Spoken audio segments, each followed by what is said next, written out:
नमस्कार, मैं हूं आपकी दोस्त एम एस आडर और मैं लेकर आई हूं आपके लिए चैप्टर 46। कैप्टन सुनैना ने कहा, क्या हुआ हेमांग सर, आप थोड़े उदास लग रहे हैं। मेजर हेमांग ने कहा, नहीं कुछ नहीं, मैं बस थोड़ा थका हुआ हूं। कैप्टन सुनैना ने कहा, मुझे पता है आप दोनों बहुत मेहनत करके आए हो ना, इसीलिए आप थोड़ा सा आराम कर लो, है ना। मेजर हेमांग ने कहा, थैंक यू कैप्टन सुनैना, हम बचपन के दोस्त हैं, अभी यहाँ कोई नहीं है। वैसे भी तुम्हारा प्रमोशन होने वाला है, जल्दी तुम भी मेजर बन जाओगी, हम एक ही उम्र के हैं, तो मुझे हमेशा की तरह मेरे नाम से बुला सकती हो। सर कहने की फॉर्मेलिटी करने की कोई ज़रूरत नहीं है, अब मैं चलता हूँ। कैप्टन सुनैना ने कहा, मेजर हेमांग सुनिए तो। मेजर हेमांग रुक गया। कैप्टन सुनैना ने कहा, क्या आप मेरे साथ एक कप कॉफ़ी पीने चलेंगे। मेजर हेमांग ने थोड़ा झिझकते हुए कहा, नहीं कैप्टन सुनैना, मुझे अभी बहुत काम है। कैप्टन सुनैना ने निराश होकर कहा, ठीक है मेजर हेमांग, मैं समझ सकती हूँ, अब आपके पास दोस्तों के लिए टाइम कहाँ है।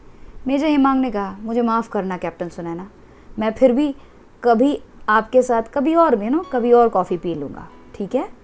मेजर हेमांग वहाँ से चला गया। कैप्टन सुनैना ने उदास होकर उसे जाते हुए देखा और कहा, मैं आपसे मिलने के लिए इतनी दूर आई और आपको मेरे साथ कॉफ़ी पीने में भी दिक्कत है, मगर मेजर साहब, मैंने अपनी ज़िंदगी में कभी हार नहीं मानी, मैं आपके साथ शादी करके रहूँगी, आप सिर्फ मेरे हैं, सिर्फ मेरे। मेजर हेमांग अपने गोरिल्ला ट्रेनिंग बेस कैंप के कमरे में अकेले बैठा हुआ था। उसके दिमाग में सिर्फ डॉक्टर सौम्या का ख्याल चल रहा था। मेजर हेमांग ने अपने आप से कहा, डॉक्टर सौम्या, मैं तुम्हें कभी नहीं भूल सकता, तुम मेरी ज़िंदगी की सबसे ज़रूरी चीज़ हो, मेरा अहम हिस्सा हो तुम। उसने अपने मोबाइल में एक फ़ोटो को निहारा और ध्यान से डॉक्टर सौम्या की तस्वीरों को लगातार स्क्रॉल करके देखने लगा। हेमांग ने तस्वीरों को देखते हुए कहा, मुझे याद है वो दिन जब हम पहली बार मिले थे, तुम कितनी खूबसूरत लग रही थी, मुझे तुमसे पहले ही नज़र में प्यार हो गया था। हर बार तुमसे छुपकर मैंने तुम्हारी कई सारी तस्वीरें खींची हैं और मैं हमेशा ऐसा करता रहूँगा, लेकिन तुम मुझे हमेशा क्यों इग्नोर करती हो यार। हेमांग की आंखें नम हो गई। हेमांग ने अपने आंसू को पोंछते हुए कहा, मैं तुम्हें बहुत ज़्यादा याद करता हूँ डॉक्टर सौम्या, मैं तुम्हें फिर से देखना चाहता हूँ, तुम सिर्फ मेरी हो, you are mine, you are my genuine love. इसके बाद उसने अपने मीडिया फोल्डर को बंद कर दिया, फिर अपने मोबाइल को अपने चौड़े सीने से लगा लिया। हेमांग ने कहा, मैं तुमसे वादा करता हूँ डॉक्टर सौम्या, मैं तुम्हें हमेशा प्यार करूँगा, तुम मेरे जेन्युइन लव के सामने हार मान लोगी, मुझे इस बात का पूरा यकीन है। वहीं डॉक्टर सौम्या अपने मेडिकल कैंप के टेंट में अकेले बैठी हुई थी। उसके चेहरे पर उदासी छाई हुई थी। उसने अपने आप से कहा, मेजर हेमांग, मैं तुम्हें बहुत याद करती हूँ, जाने अनजाने तुम मेरी ज़िंदगी का सबसे ज़रूरी हिस्सा बन चुके हो, कहीं ना कहीं मैं नहीं चाहती कि ऐसा हो। फिर उसने अपने मोबाइल पर रेवन के जन्मदिन की एक तस्वीर देखी। उस ग्रुप फ़ोटो में मेजर हेमांग भी थे। सौम्या ने तस्वीर को देखते हुए कहा, मुझे याद है वो दिन जब हम सब ने ये तस्वीर खिंचवाई थी, हम सब कितने खुश थे ना, लेकिन हम दोनों एक दूसरे के लिए नहीं बने हैं, और वैसे भी जेन्युइन लव हमेशा अधूरा ही रहता है, जैसे राधा जी का कृष्ण जी के साथ में उनका प्यार अधूरा ही रह गया। उसकी काली मोतियों जैसे आंखों से आंसू टपकने लगे। सौम्या ने आंसुओं को पोंछते हुए कहा, मैं तुम्हें बहुत पसंद करती हूँ मेजर हेमांग, लेकिन मैं तुम्हें फिर से नहीं देखना चाहती। तभी उसका मोबाइल बजा। सौम्या ने प्यार से कहा, जय श्री कृष्ण माँ, आप कैसी हो। स्मृति ने कहा, जय श्री कृष्ण लाडो, तुझे क्या हुआ, तू कब से मेरे कृष्ण को याद करने लगी। हाँ नास्तिक, क्या तू ठीक है। सौम्या ने धीरे से कहा, पापा के शहीद होने के बाद आपने इतनी परेशानियों का सामना किया, मुझे इसीलिए कभी भी ईश्वर का नाम लेने का मन नहीं करता, लेकिन अब शायद बात। स्मृति ने पूछा, अब क्या हुआ।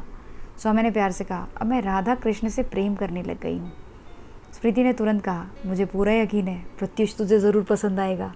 सौम्या ने उसके सिर पर बल आ गया और उसने थोड़ा चिढ़ते हुए पूछा, तो क्या आपने मुझसे मिलने के लिए कहा था उनको, इसीलिए वो आए थे। स्मृति ने बात को बदलते हुए कहा, अरे ये सब बातें रहने दे, अच्छा मेरी बात ध्यान से सुन। सूबेदार मोहन जी, मतलब हमारे मकान मालिक ने ऑर्किड सिटी में एक रो हाउस ख़रीदा है, ठीक है। उन्होंने मुझसे उस घर में शिफ्ट करने के लिए कहा, थोड़ा रेंट ज़्यादा है, मगर मैंने तुरंत हाँ कह दिया। सौम्या, मैंने कृति की मदद से आज मूव एंड शिफ्ट वालों को बुला लिया है। सबसे मज़ेदार बात ये हुई है कि हमारा सारा सामान जो है ना सिर्फ 1 मिनी ट्रक में आ गया। देख तो सिंपल लाइफस्टाइल का कितना फ़ायदा होता है ना। सौम्या ने परेशान होकर कहा, अरे यार माँ, आप ये सब मेरे वापस आने के बाद भी तो कर सकती थी ना, आपने इतना लोड क्यों लिया और उस बेचारी कृति को क्यों परेशान किया मॉम। स्मृति ने कहा, अरे तू टेंशन मत ले, हम दोनों की मदद से, मतलब हम दोनों के अलावा डॉक्टर देव भी तो थे वहाँ पे। सौम्या ने चिढ़ते हुए कहा, अरे आपने देव को भी इस सब में फंसा दिया क्या? माँ शिफ्ट करने के लिए ऐसी भी क्या जल्दी थी? स्मृति ने तुरंत कहा, मोहन जी ने कहा कि या तो मैं उस घर में रहूं या फिर जल्द से जल्द रो हाउस में शिफ्ट हो जाऊं। अरे उन्हें बहुत सारे टेनेंट्स का कॉल आ रहा था लाडो। सौम्या ने कहा, मुझे तो शुरू से ही पुराना फ्लैट ही पसंद है माँ। स्मृति ने पलक झपकते हुए कहा, सोमू अब तू इतनी मशहूर डॉक्टर बन चुकी है, मेडिकल प्रोग्राम के लिए टीवी शो पर आती है, अब ऐसे में इतने छोटे घर में रहना ठीक है क्या? नहीं, बिल्कुल ठीक नहीं है। अब तू आराम कर, मेरी माँ मत बन।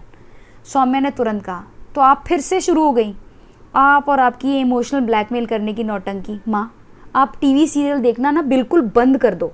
स्मृति ने थोड़ा थकान के साथ में कहा, सुमू मुझे ना बहुत सारा काम करना है, उसके बाद बहुत सारा सामान सेट करना है, इसलिए मैं तुझसे बाद में बात करूँगी। सौम्या ने कहा, अरे सुनो तो सही, रो हाउस का क्या लोकेशन है, ये कहाँ पे है, देखने में कैसा है? स्मृति ने कहा, वो सब मैं तुझे बाद में बताऊंगी, एक बार घर सेट हो जाए फिर तुझे वीडियो कॉल करके सब कुछ दिखाऊंगी। चल अब तू भी आराम कर ले, जय श्री कृष्ण।